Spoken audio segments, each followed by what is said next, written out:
ہم نے ایپیسوڈ 1 میں اس اندرونی ڈاکٹر طبیعت کو دیکھا جو ہماری حفاظت کرتا ہے، مگر سوال یہ ہے جب ہمارا نظام ڈگمگاتا ہے تو پہلا قدم کیا ہونا چاہیے؟ طبی نبوی کا سنہرا اصول اور اس کی حکمت بہت واضح ہے۔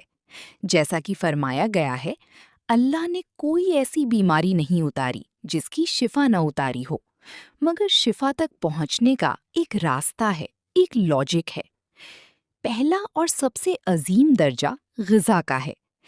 طب کی روح یہ ہے کہ اگر آپ کا علاج صرف خوراک کی تبدیلی سے ممکن ہے تو وہی بہترین شفا ہے۔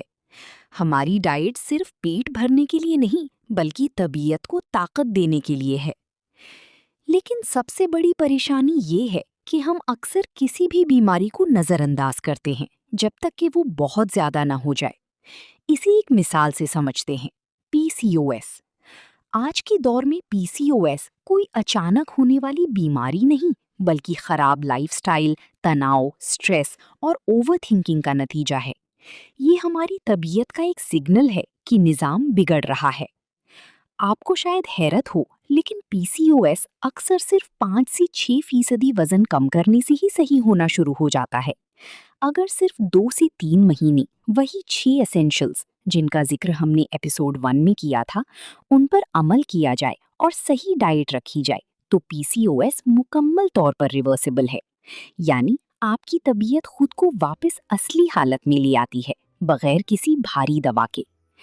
اگر صرف غذا کافی نہ ہو تو دوسرا درجہ تدبیر کا آتا ہے، ہمارا سونا، جاگنا، حرکت اور سکون۔